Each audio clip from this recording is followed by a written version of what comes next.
Hello, everyone. My name is Gitika Gorthy, and today I am very, very excited and honored to be doing a very, very special space champion, Miss Bailey Burns. I've been actually following Miss Burns on Twitter for a long time today, so I'm really, really glad I had the opportunity to speak with her today.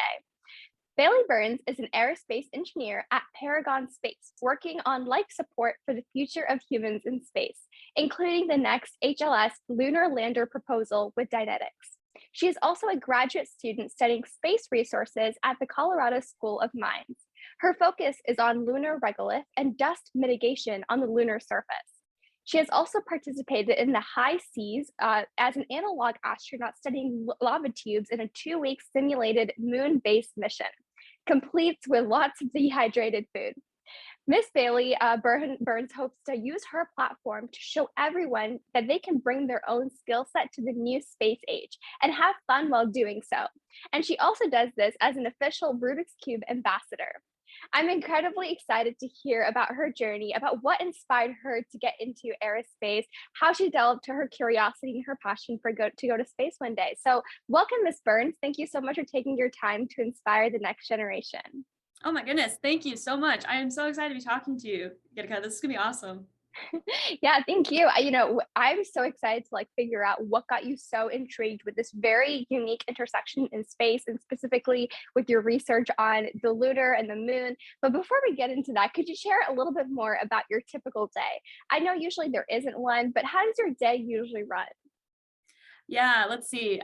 So actually right now I'm working on a space tourism program that hopefully I'll be able to talk about a little bit more in a few weeks here, but that's all you need to know right now is it's space tourism. It's really fun, exciting, a lot more conversations about how we're going to get everyone to go to space, not just the astronauts, but what does that look like, how to get things certified, and to do it safely, but also, we don't have tons of money like NASA. So it's like, kind of how figuring out all those different intersections, and we have a lot shorter time period. They want to get this moving and we're like, oh wow, this is going to be fast. So let's see, my day, I'm a systems engineer, so I work a lot with documentation requirements.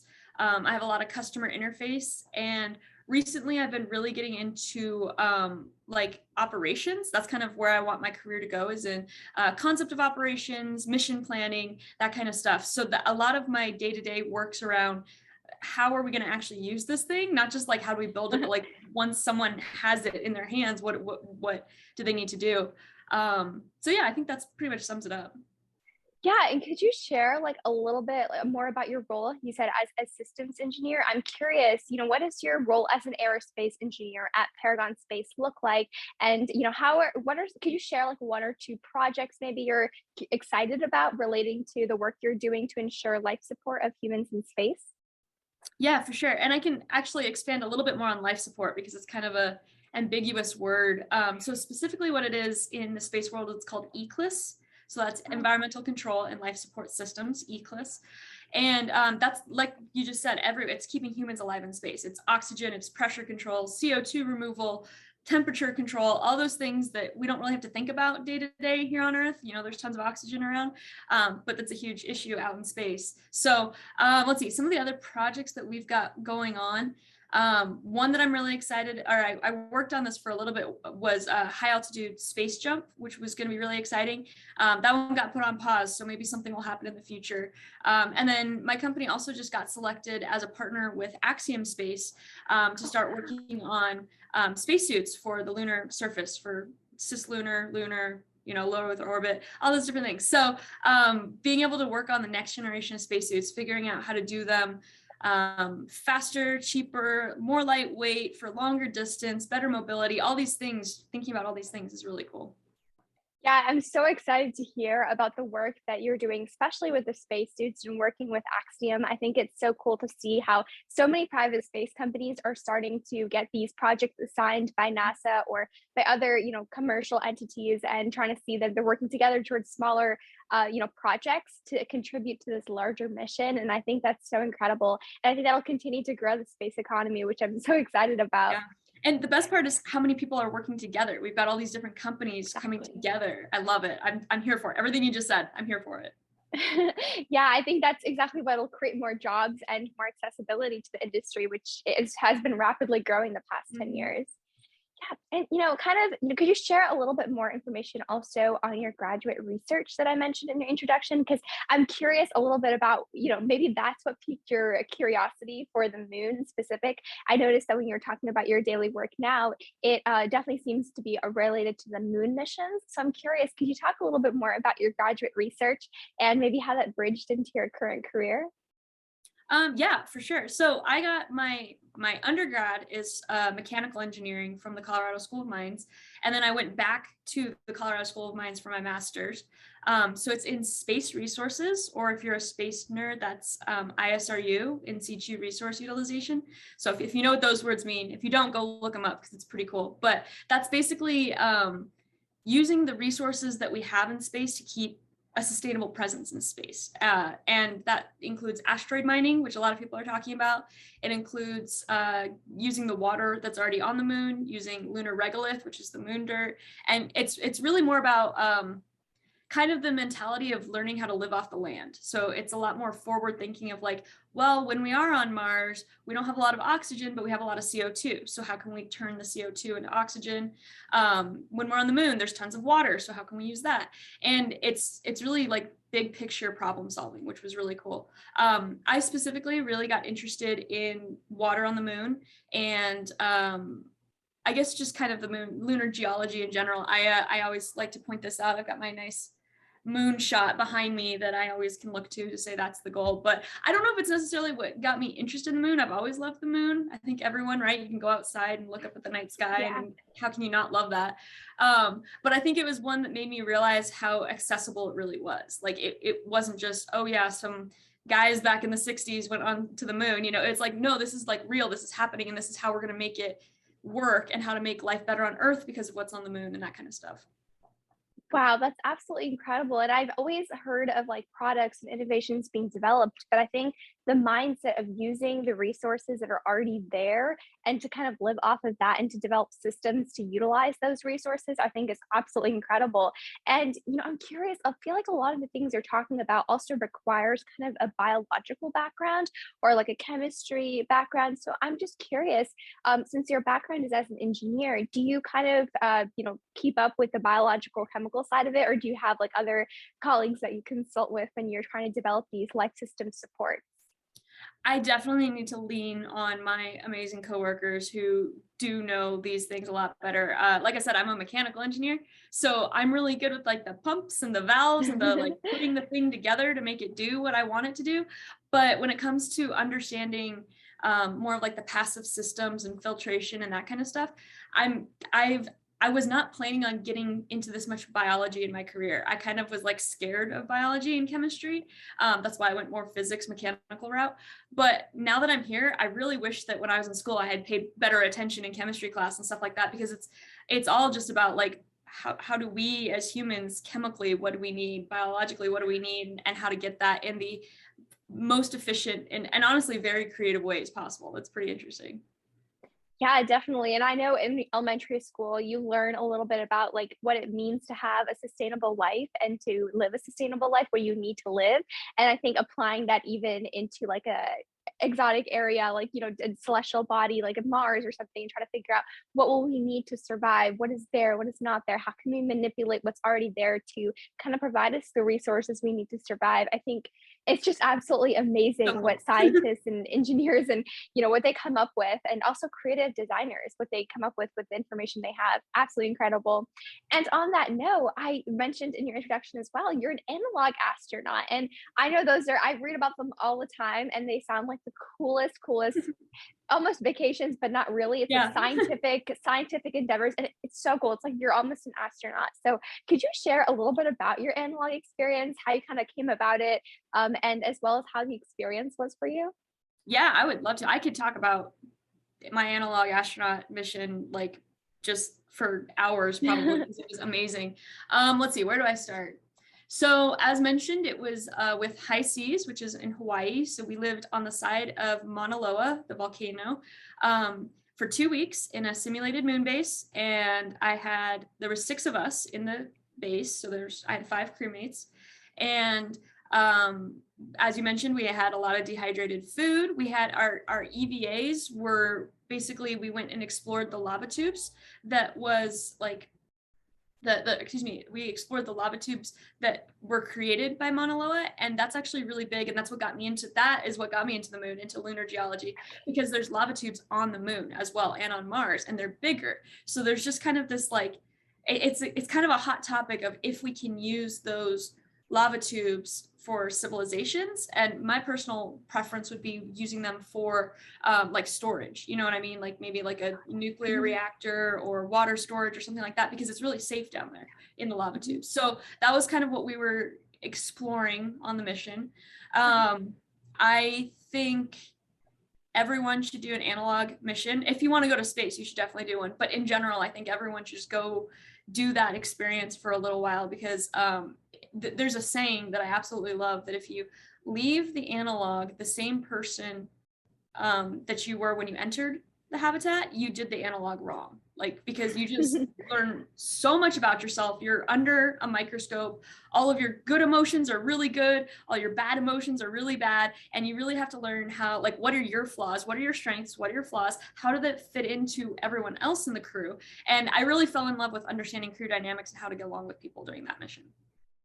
Yeah, I can't imagine how much you learned, not only scientifically, but also just like being in an isolated environment like that almost simulates something of how it'd be in like a different body, a planet body. Like, I'm just trying to imagine what that experience could be like, but it's probably very, very invaluable. And you probably learn so much about yourself and how you interact with others, especially when you're isolated in an environment for like 2 weeks. It's a long time. And for students who are listening, what like, I think educational background experience would you recommend kind of going into these? Because I feel like you can't go into an analog and know everything ever, but what type of educational experience would you kind of recommend, and how to go about finding these types of opportunities? Especially, I think undergraduate students is the best time, but I'm not sure if you should wait even longer. Yeah, that's a really good point. So I'm actually part of a community that we're trying to get up and running. It's called the Analog Astronaut Conference. It's a conference. So I helped put that on. If you're interested in becoming an analog astronaut, like, just sign up for the page, follow them on Instagram, come to the conference, because that's like all of the analog astronauts of the world coming together. And when I say world, I mean like Poland and like all over the world, Iceland. Everyone's coming together to figure out how we're going to do this. And honestly, I don't really think one of the biggest beauties, I guess, of the analog astronaut community is you probably don't actually need to have a specific educational background. Like, I think if you want to get ready, you should go hiking and backpacking. That's like the best thing you can do to get ready for an analog mission. But other than that, I think, let's see, the two biggest background areas that I would say would be beneficial is like psychology, like I said, crew dynamics, understanding how teams work together and that kind of thing, or some sort of like human factors, like how much sleep do people need, what kind of foods, like those kind of, that's where a lot of the research comes from with analog missions. So if that triggered something for you, you're like, that sounds awesome, I recommend that. And then also other kind of like research being like maybe biology, like you mentioned, maybe geology, having that more kind of scientific, not like chemicals thrown around in the lab because you're in like a sealed environment. So like that wouldn't be a good idea, but like understanding that. And then mechanical engineers also do a good job. Like, they're really valuable there, because when something breaks or when something goes wrong, understanding the system to be like, oh, this is how we can fix it. That's really big. But one of my favorite things about the analog astronaut community is one of the biggest positions being filled is outreach, and exactly what you're doing of communication and doing interviews with people. And so getting those people to have those experiences so that they can share it with the rest of the world. So even if you don't have a college degree, you could totally go in as outreach or education or something like that. Wow, that's really good to know. I actually am a part of the community group that they have a website, the Analog Astronaut Community. So I am part of the group. I applied for the scholarship to come to the conference, but hopefully one year I'll be able to come in person and go and attend and see it. Yes, definitely next year. And so I think just hearing about that, and definitely everybody should join the community. And there's just a very simple application, I believe. It was just like a few questions about yourself. So yes, definitely. I think it's very cool to get the experience of what it's like to become an astronaut. And I think a lot of times when people think of space, they always think about, oh, what are the degrees I need? But also when NASA or other commercial crews are being selected, it's also about how you are as a person. I Yes. think it's, because when you're in an isolated environment, you're stuck with those people for a long time. So you better have like the good personality, good conflict resolution skills. And I think being able to communicate that and have that right personality, I think analog missions can really be that first step into outlook of how that could even look like in space. Yeah, I think I obviously this is something you and I talked about. We both want to go to space, right? Like we both want to be astronauts. Pretty typical. If you're watching this video, you probably also have this like dream of going to space. And I kind of had that like, oh, I would like to do that and stuff. And when I started getting more serious about it and I did the analog mission, that was like a big confidence boost to me where I proved to myself that I could go do a mission for 2 weeks and I can survive it. I came out just fine and like I didn't die inside or anything like that. So it was a good like confidence boost of like, yeah, you don't have all the tools you probably need right now, but when you're put in that environment, you have what it takes to figure it out. Definitely, just kind of building up to it. And I can definitely agree with what you were saying, even though I haven't been on an analog mission yet. Yeah. And when I was reading a little bit about you, I was also very fascinated by the involvement you had with Rubik's Cube. I noticed that on your like profile as well, and you're a Rubik's Cube ambassador, which I think is absolutely amazing because So weird, right? So random. it is, but not really, because you're an engineer. I'm sure you're very creative. And my brother actually, he's really obsessed with Rubik's Cube. He's trying to get he knows like he does all these really weird shaped Rubik's cubes, and he's obsessed with it It's too. so And cool. he's trying to get into a competition, but he knows like the 3x3. He got like 10 seconds. He's trying to go faster. He's That's like faster than obsessed with me. it. Wow. Yeah, he's like obsessed with Rubik's Cube, and I can solve it, but it takes time for me. So I'm just curious, where did your Rubik's Cube, I guess, fascination start, and how is it kind of you led to becoming a Rubik's Cube ambassador? I think it's absolutely amazing. Yeah, that's not something that I thought I would say. Like I'd put that on my resume, like, right? Like that's not, I didn't have Yeah. that in my career pathway. But so I first solved a Rubik's Cube when I was in 7th grade. My math teacher basically said, if anyone wants to learn how to solve a Rubik's Cube, come up to my classroom during lunch periods on Wednesdays or whenever it was. And so we were working through how to solve a Rubik's Cube. And she was actually the first teacher to ever give me a C on a test. So like that one was near and dear, that like I love her, but man, did she she had some Yeah, I hard know what you math mean.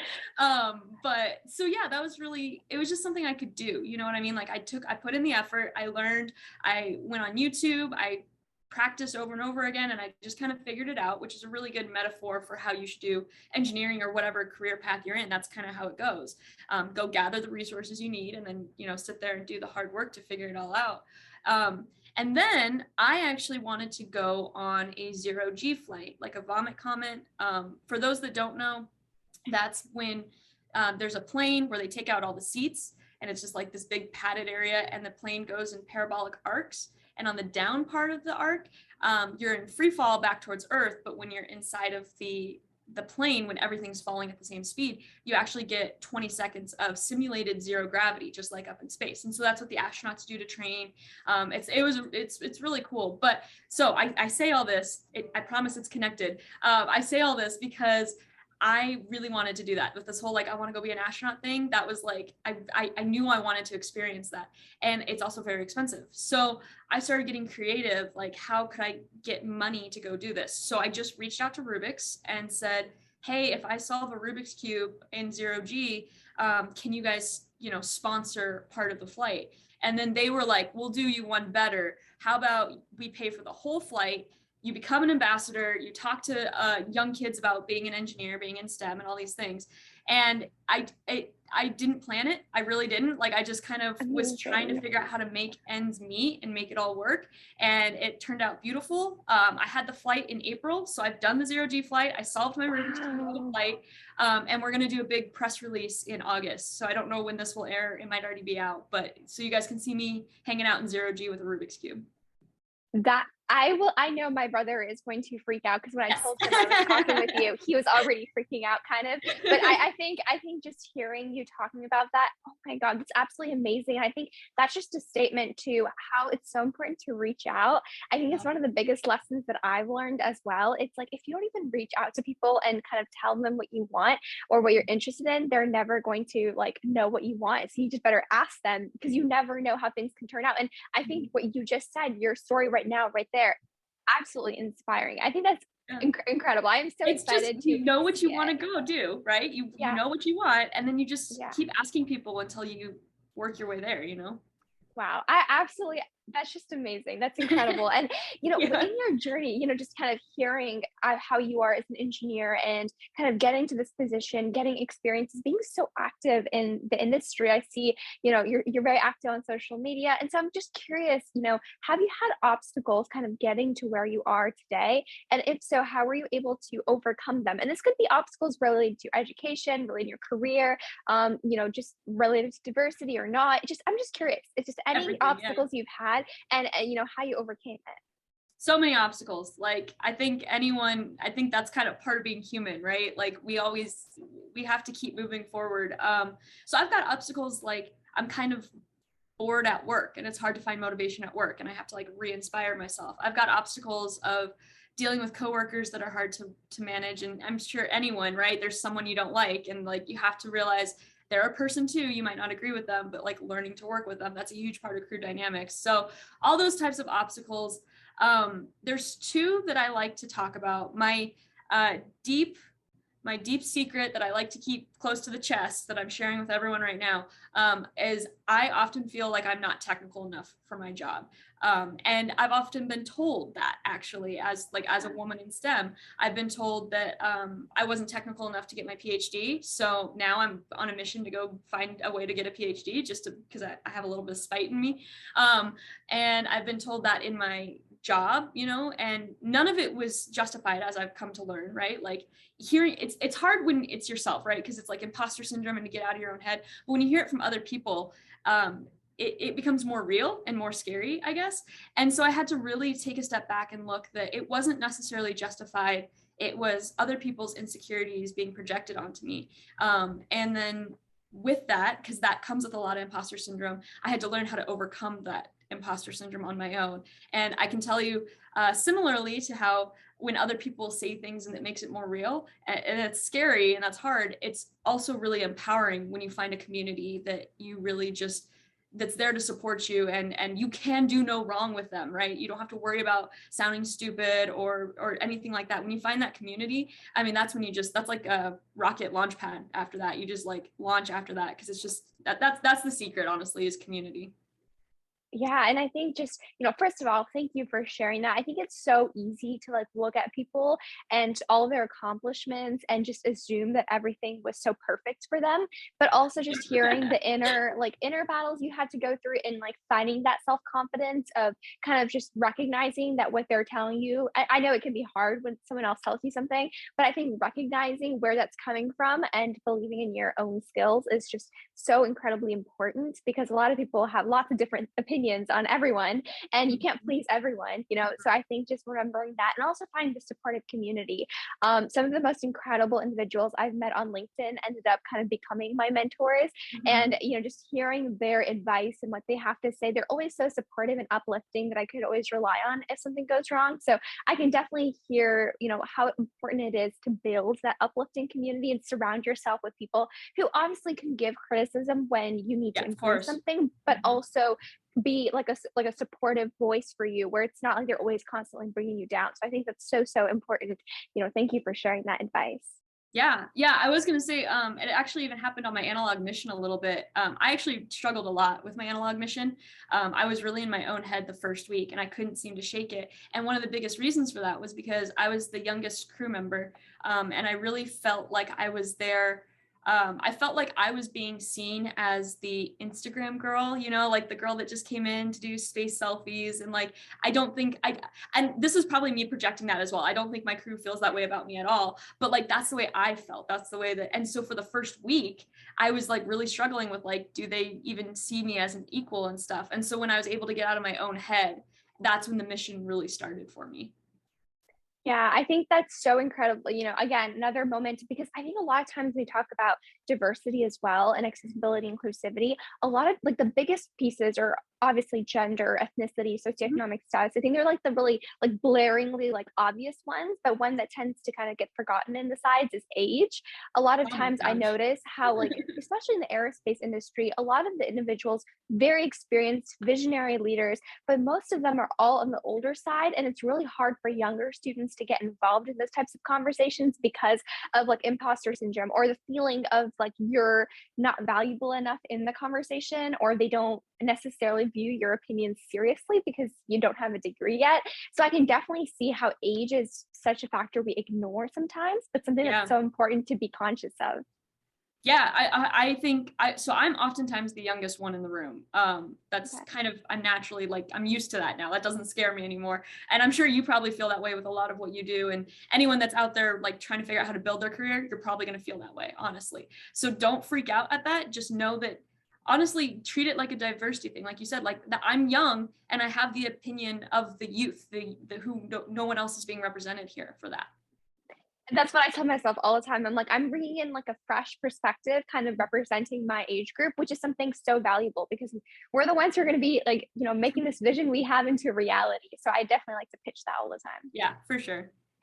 And I'm I have sorry, my cat is she apparently wants to come in here. oh Sorry. no, hi. Oh, it's so There we go. cute. Yeah, and even I feel like I haven't gotten to the meat of the question of like what inspired your passion for aerospace, because obviously I'm sure there must have been a moment that inspired you to become an engineer. So I'm curious, what was that aha moment for you that was like, I want to become an astronaut, or even just I want to become an engineer or work at an aerospace company when I grow up? Yeah. So okay, it's kind of a long story. I'm gonna kick my cat out real quick. Needs a lot of attention right now. Okay. So it's kind of a long story. I guess I'll start with, I had the big book of space when I was a kid, and I always just kind of liked space, right? Star Wars, huge fan of Star Wars. And I kind of let that go as I got older. Like even in high school, this whole narrative that I have that I'm not technical enough, that started, you guys will see this trend. I didn't think I was smart enough to become an engineer or a scientist. And so I was pretty determined in high school to become a journalist so I could write about other people doing cool science things and like living their best lives and stuff. I thought that would be a really cool thing. And then I actually ended up getting into an all engineering school. So Colorado School of Mines is all engineering. And so it was one of those that was like, oh, like maybe I can be an engineer. Like I wasn't expecting this. And I think that was actually really good for me because I didn't go in with any pre-notions of like what I wanted to be when I grew up. So what I ended up doing was I just kept following, I call it my tummy pull, or my tummy pull. And it's like that moment when you're at the top of a roller coaster and it starts to like go down and Yeah. you like feel that it lift up inside you. So you'll find those throughout your career. Like, and that's what you have to keep chasing in my experience, is like when something excites you and you just can't, like, it's like an itch you can't scratch. That's what you got to keep doing. So that's what happened to me. I was a mechanical engineer and I just kept being drawn to the space side of things. And so I finally just like, I was like, all right, I guess I'm going to go do space things. And I just kept following that like really exciting pull in my stomach. And then the astronaut thing actually came from One Strange Rock on Netflix. I had surgery and I was watching it while recovering.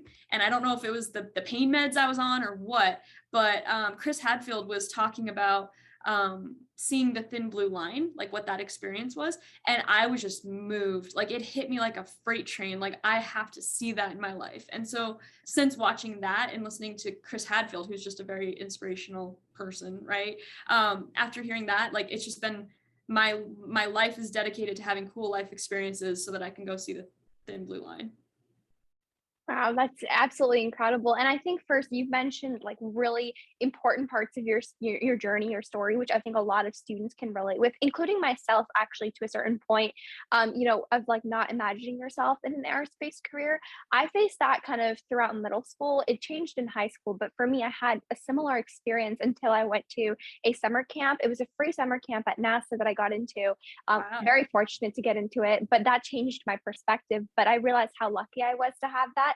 And so with Ignited Thinkers, what I try to do is show that. But also what you're mentioning is when I was younger, I was like, I didn't know anybody in the aerospace industry. So for me, it was like, oh, they're like rocket scientists, they're like geniuses. All of them are like, Albert Einstein, but also there are people who are incredibly genius, but also acknowledging that there are so many other individuals who might not necessarily have that innate, like, oh my gosh, geniusness, but also they're just really passionate and hardworking, and they put in the time and effort to get it done. And I think most of the people in the aerospace industry are really, really passionate folks who are ready to kind of put their energy to use. And I think that's the type of passion that's so important and makes aerospace so unique. And so I'm really glad you mentioned that and how you got into the school of all engineering. So I think that's like incredible. It was just a sign for you that you had to do this. And I think everybody can relate with how they wanted to become an astronaut. It's always like a movie, a film, like kind of just envisioning what it would be like to see Earth from a different perspective. It's just incredible stuff. Yeah, so I'm really glad you're able to kind of discover your passion for aerospace at some point and kind of kept following that little itch you had. Yeah. Oh, 100%. And that's what I say is I just kind of kept myself open. Like I didn't choose this. Like I just kind of let the universe keep telling me what I thought was cool. You know what I mean? I love that. Yeah. And from your experience as an engineer, and hopefully I cannot wait to see you go to space one day. And we'll go together. It'll be fun. Yes, we'll be crewmates. It'll be great. And until we get to that moment, but you've had incredible experiences already at such a young age. And from your perspective, I would love to hear what makes you nervous and what makes you excited for the future of the aerospace industry. Oh man, there's so much to be excited about. I think all of it. I think I'm most excited to go back to the moon.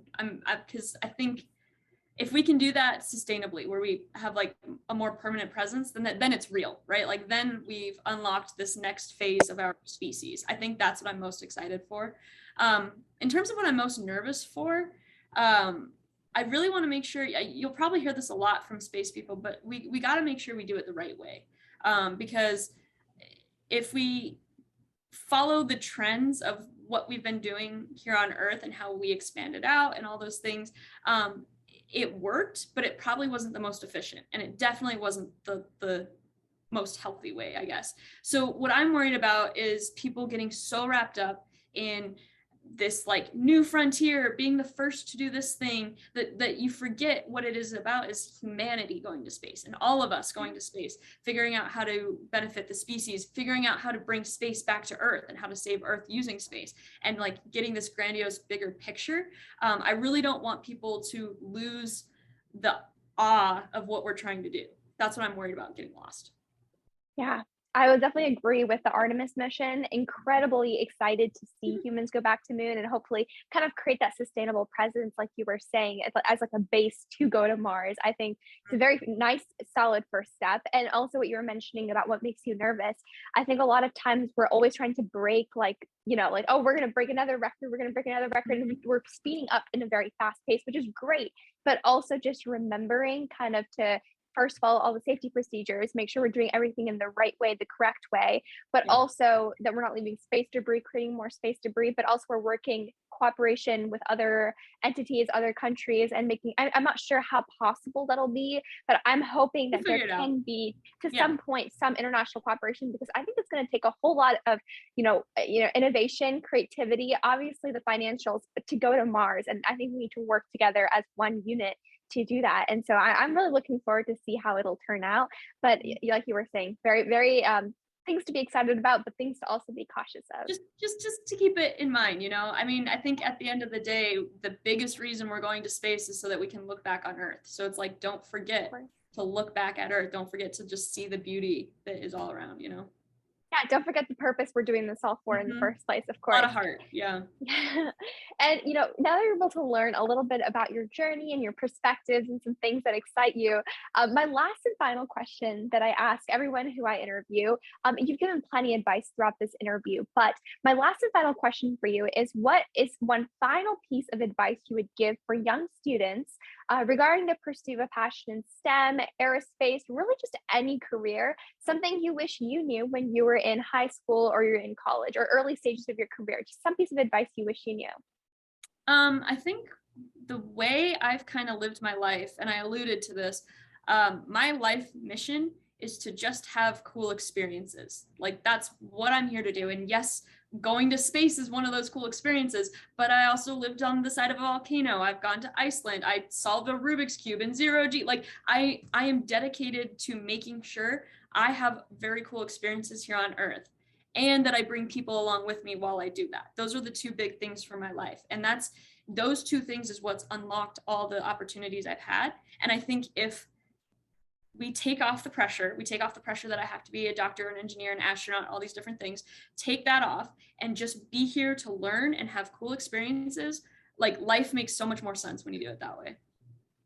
I absolutely love that advice. I think as students or as, ambitious career, individuals, young professionals, we tend to get caught up in, having certain titles or having like the doctor next to our name or the PhD and kind of like, getting every checkbox checked. Yeah. And I think sometimes we forget about these really cool experiences that you can do right now today. Like you can pack your bag and go on a backpacking trip. You can hike across, you can walk far distances. You can climb a mountain. You can do some pretty incredible things from the position you are in today. And I think just remembering that and not losing sight of the world around you that's incredible advice. I think I will definitely take up to do something exciting and something fun this summer as well before I head off to college. But I really, really appreciate that advice. And I'm sure a lot of students tend to forget that because the advice we get are always so like serious, like you have to do this. So I really appreciate kind of from a young person getting that advice and that perspective to take on life. I think is just incredible. So thank you so much for your time today. I had a really great time speaking with you and just kind of diving deeper into your journey because I would never have known this much about you from just reading about the work you're doing. So I'm really glad you took your time to kind of share this with us. So thank you so much for your time. Yeah, thanks for making me a person, like not just some person online or whatever. Like, yeah, we all have our own experiences and stuff like that. And I'm really excited to be able to share it with all you guys.